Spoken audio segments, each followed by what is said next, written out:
What's up, family? So I've been doing this series called Superstition Ain't the Way, based off of a very popular, classic, prolific Stevie Wonder song of the same title. And today I want to talk a little bit about how superstition impacted this idea of fear for me, and specifically this idea of fear of failure. So we're going to jump into this, but before I do, please make sure to like the video, subscribe to the channel, hit that notification bell if you haven't already, join our growing community, consider becoming a volunteer, and check out our merchandise. All right, so let me pull up my notes so we can jump into this. This isn't going to be a long conversation, but I actually wanted to record this yesterday and just really didn't get the time to do it, so I'm glad I could sit down and do it now. But yesterday I had these thoughts on my mind, just kind of going back and reviewing my life, which is something that I do every day. It's not just something that I do because I'm creating content. This is the way that I've been living my life in the past for the past decade. Is just being incredibly mindful and retrospective and introspective. I was about to say inflective, introspective of myself, of my growth, of my patterns, of my deviations, of all of those things, of my desires, my goals, my hungers, my wants, my likes and my dislikes, my disdains, the things that grinds my gears and boils my potatoes, and the things that used to do those things and no longer do so. So, as a part of that kind of inner dialogue, this conversation arose yesterday about this at this moment in my life when I was wrestling with where my life was headed, and this was around the same time that I did start not just deconstructing, but completely deconverting. My whole journey with religion, and in particularly the Christian religion, was a construction process. So a lot, many of you've heard me describe my journey as one as being a Christian on credit, right? Because the whole process for me was a construction journey. There were things that I was building up and tearing down, the whole way through. And the only ones that I've really seen, and I don't want to make this as an absolute statement. This is just an observation of the things that I've exist within my context. And I understand that my context is not a microcosm of the larger world. It may be, but I don't have any evidence to think it is. But by far and large, from what I've seen, is that most people who are not in that type of construction place and who just kind of like, nope, I believe it, are not necessarily seeking any truth behind it. They've already bought into it for whatever reasons, or I don't even want to say bought into it. They just believe it. They haven't bought into it. They believe it. This is an established truth, and they have no connection to it, outside of that. But for those of us who were attaching ourselves to this as a truth that we could experience, we spent a lot of time, in that journey, constructing, reconstructing, deconstructing.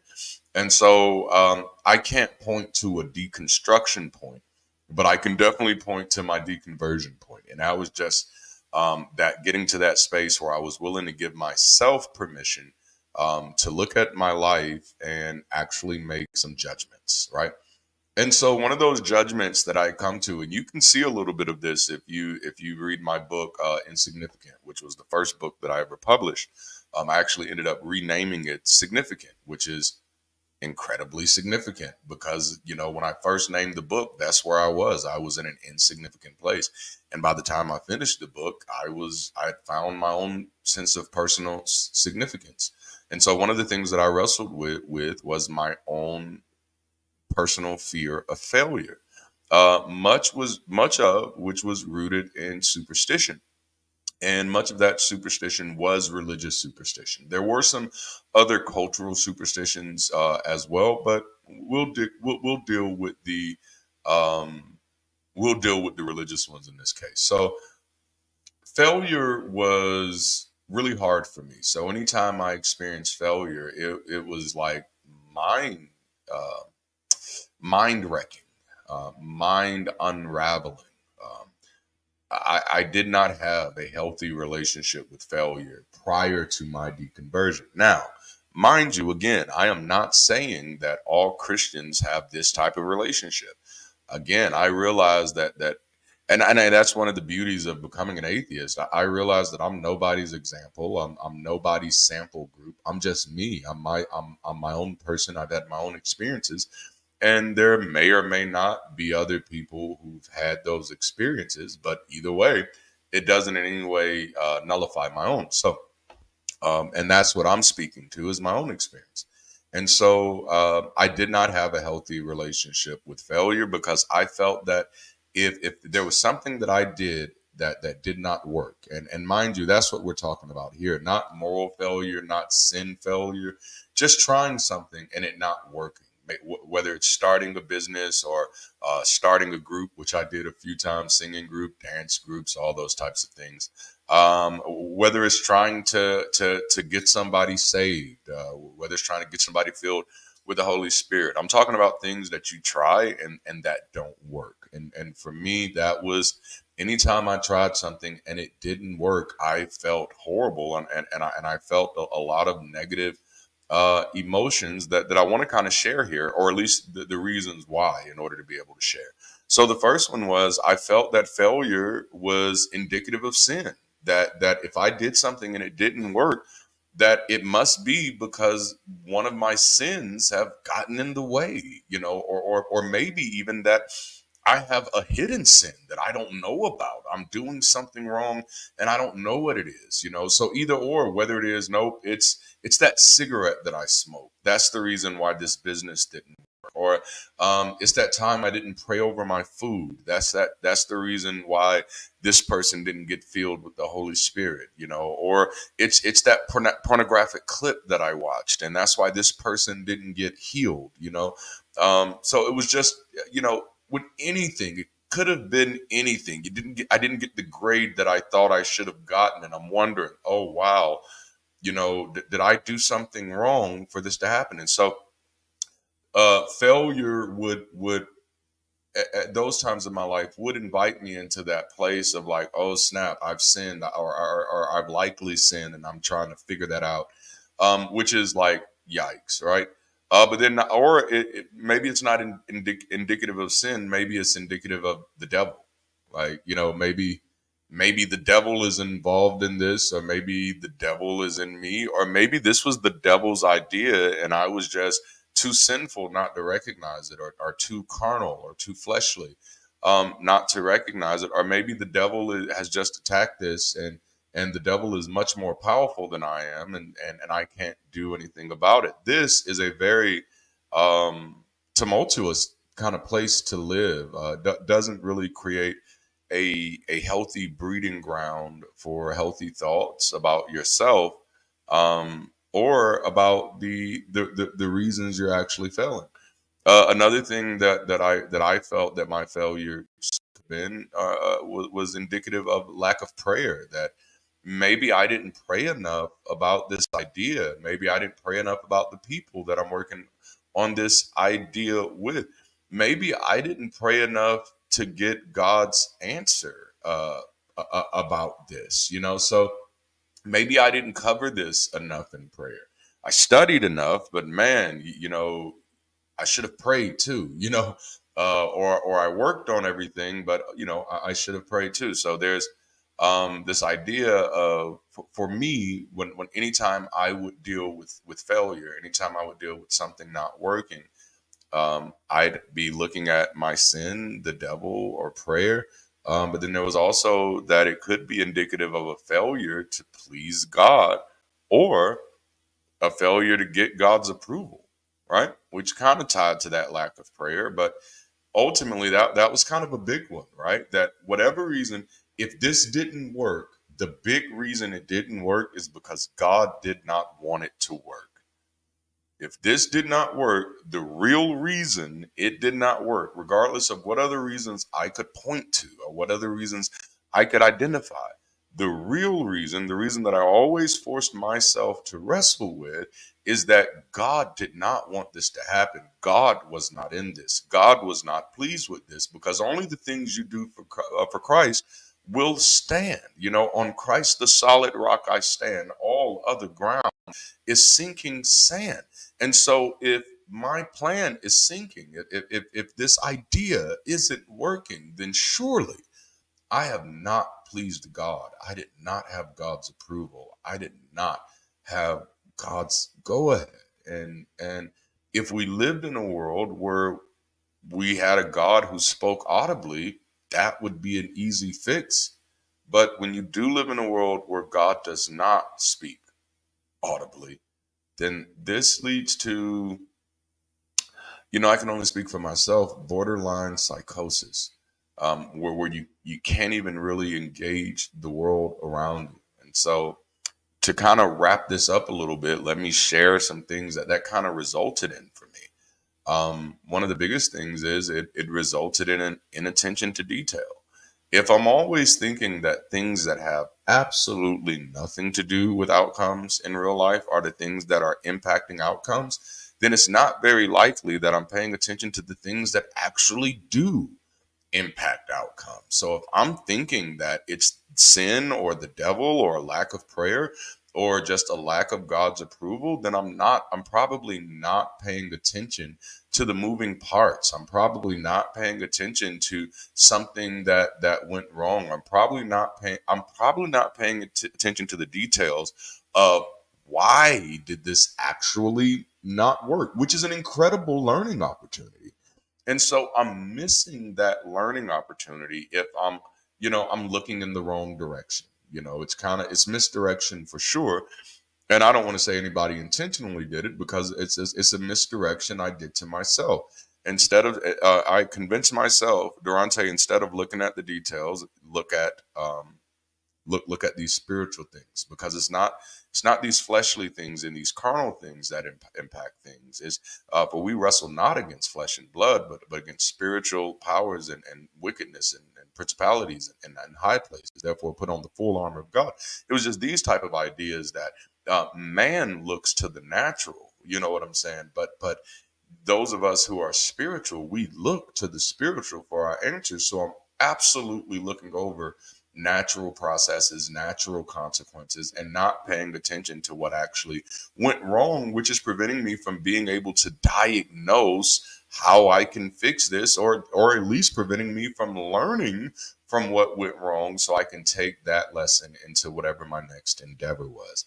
I didn't really start learning from a lot of my lessons until 2014, the year that I deconverted. That was the first year that I stopped looking for spiritual reasons for things and started looking at the natural reasons for things, which kind of brings me to the next thing that it resulted in. Of course, if there's an inattention to details, then there's a lack of understanding of variables, of how different variables, different moving parts actually impact outcomes. So maybe you had the right pieces, but you didn't have the right people.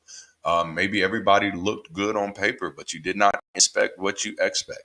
Maybe there were people who told you that they were going to do something at X amount of time and they didn't, but because you were the type of person who did not inspect what you expect, which kind of happens if you create a habit of believing stuff without evidence, then you would have actually kind of found it, you would have likely found it disrespectful or offensive even to actually go check to make sure that they did those things. Not realizing that, no, that's just healthy accountability. Let me just make sure, because we inspect what we expect. All of these variables you don't pay attention to.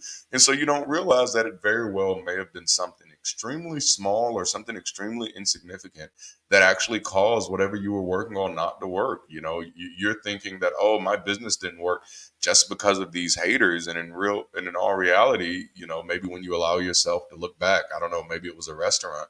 You may look back and say, ooh, I really didn't put enough effort into the cleanliness of my restaurant. I actually didn't think about how that variable might impact people who had never tried my food before and didn't know me.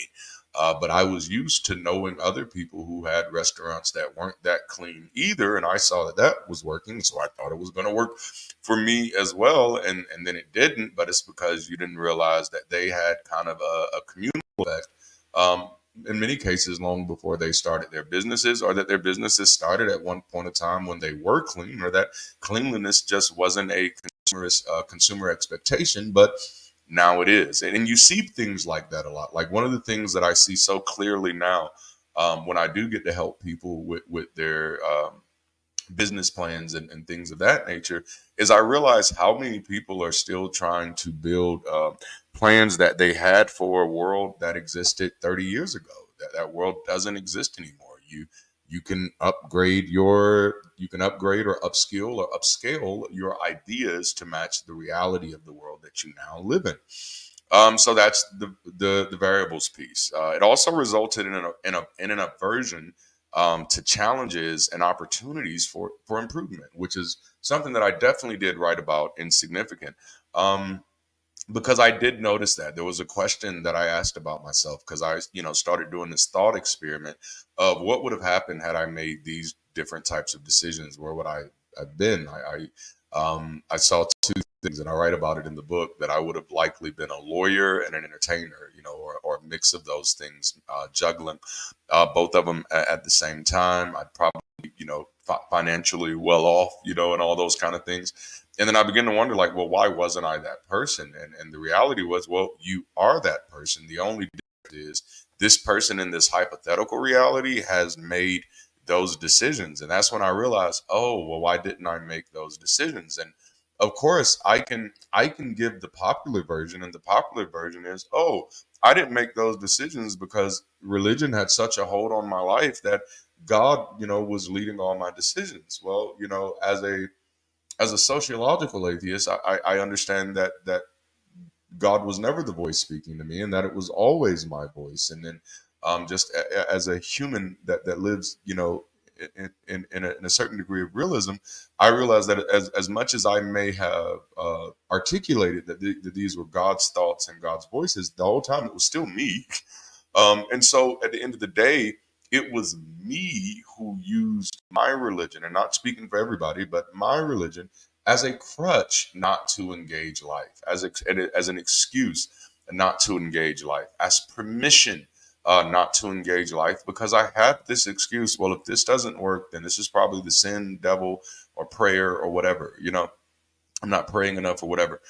So I did realize after looking back that, man, there were a lot of challenges that I shied away from and used my spirituality as the reason. And there were a lot of opportunities that I did not take, and I used my Christian morality or Christian spirituality or religious superstition as those reasons. But and it was not just because I was it's not that I was afraid of succeeding, because succeeding would have meant that God was blessing it. I was afraid of trying and failing, and then having to deal with the fact that I had failed God once again, and or ultimately that I'd failed myself. And so then it also resulted in a lack of an appreciation for my own ability to impact and improve my outcomes. A lack of an appreciation for my own ability to adjust and to adapt and to, advance. I didn't believe that was something I could do. It was, I don't think I did, but if I wouldn't have been careful, I could have gotten stuck in a very one-dimensional place. And I do have quite a few peers who have gotten stuck in a one-dimensional place, where it's just like, nope, I have no impact on life. Life happens to me. I don't happen in life. But as of now, no, I happen. Life happens and I happen too. When life happens, I happen right back.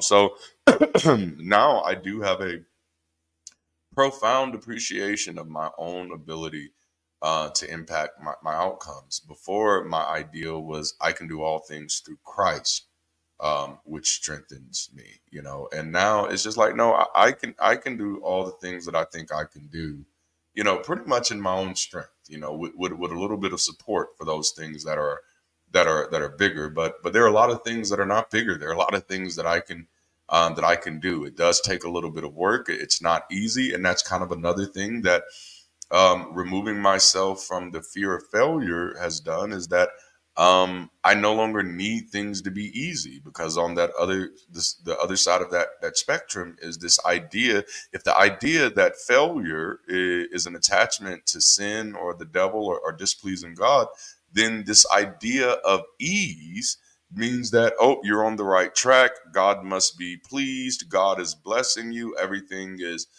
working in your favor. There's no devil in hell that can stand against you. And so you really begin to identify life in these very simplistic and often completely unrealistic terms. And in many ways, though, I think I was too smart to articulate it that way. I wasn't smart enough not to realize that I was living that way. And so, but now I'm definitely appreciative of my ability to impact my own outcomes and to actually pick where I want to go. I think even 5 years into being an atheist, I was still wrestling with a lot of superstitions that had nothing to do with religion, and a lot of those superstitions for me were financial, which were very necessary for me to break for my family's economic survival and livelihood. And it was one of those beautiful moments where I kind of looked at my wife, and I told her, I said, I just realized why I'm broke. And she was like, why?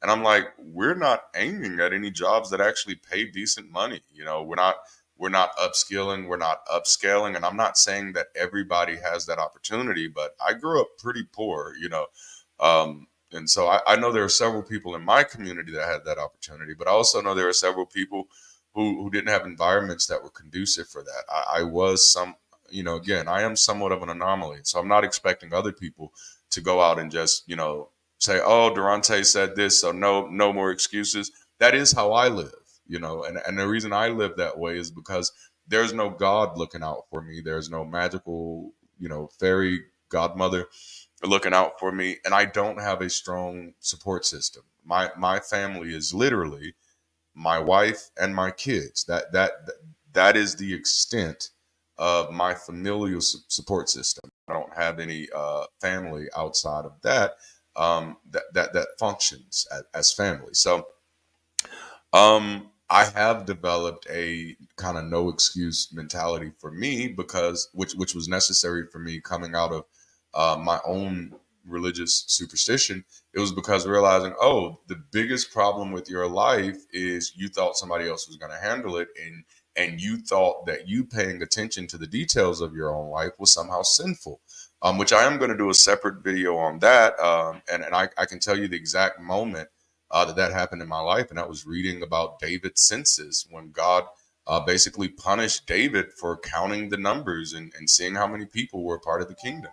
And of course, people say, well, that was a pride issue, but it doesn't matter. I should have the right to be proud of the things that I'm doing. But that scripture kind of scarred me for a long time, where I didn't, again, it kind of puts you in that place where you don't really pay attention to the details, because you're afraid that you're doing the wrong thing and God is going to punish you for counting those things and actually measuring your life and monitoring your life. And then the last one, and I'm pretty much through, was an unsubstantiated fear of mistakes and therefore an aversion to risk and growth.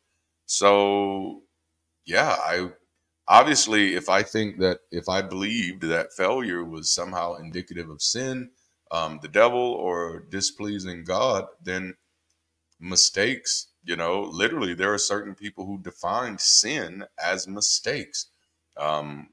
In many of the churches that I was a part of, the definition of sin was missing the mark. And so anytime that I made a mistake, it was something that I felt that I sincerely needed forgiveness for.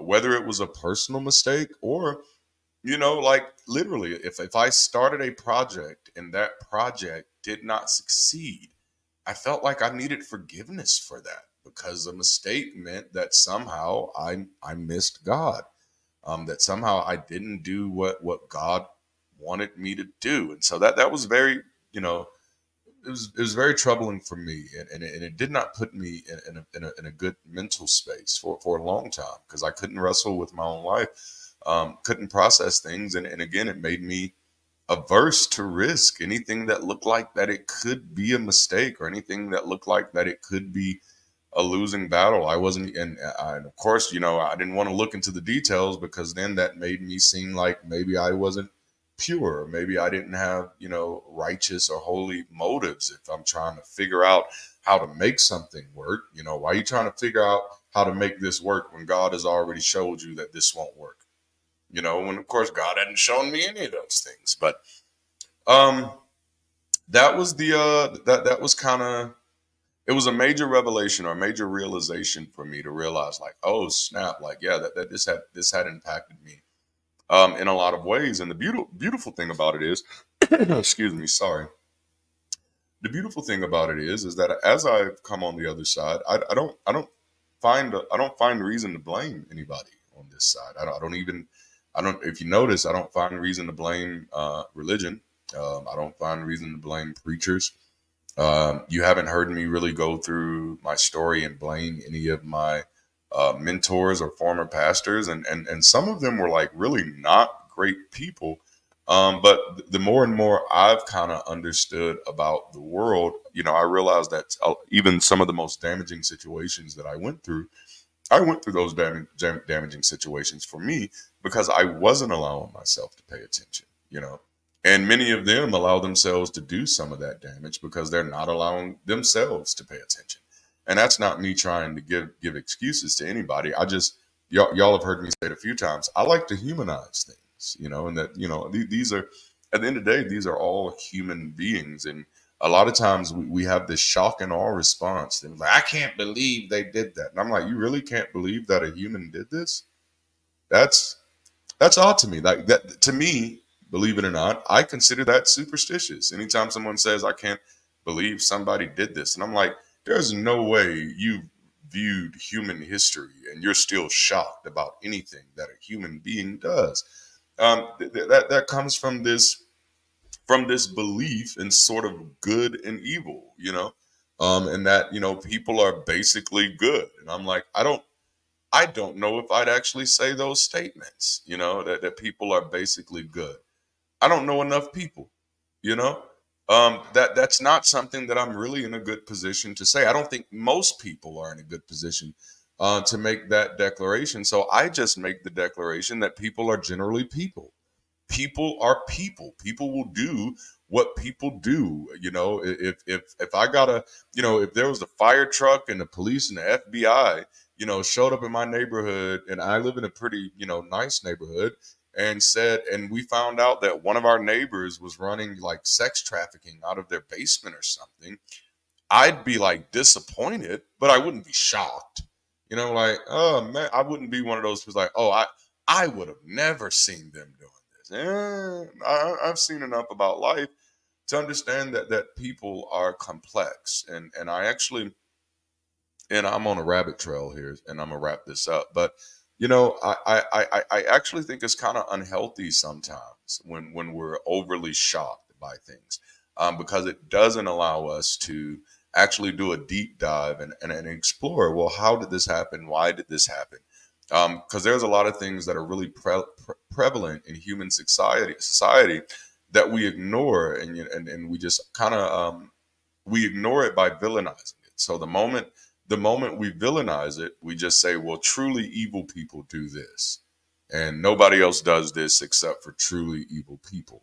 And when we do that, we ignore and again, not to excuse, just to kind of humanize, we ignore the sociological implications and stimuli that may have led to these types of moments, especially if you see that these types of behaviors are prevalent among our species. You know, to me, I think those things deserve a little more attention, and it doesn't really get a lot of attention, at least in this country, because we get so polarized on something. You hear somebody did something that you didn't like, and it's, oh, let me clutch my pearls, you know, and I'm just like, all right, come on now. Let's simmer down. Let's kind of talk through this. You know, civil rules of engagement, right? But anyway, thank you all for joining me for this conversation. I hope I've said something that is of value, that helps you think, maybe helps you grow in some ways, whatever. You know, and maybe for some of you who are on the other side, maybe I said something that it bothered you so much that it actually helped you go research something and strengthen your faith. I'm not mad at that either. Whatever it is, I'm in this for people. I'm a partner for people-centric progress. That's really the whole thing.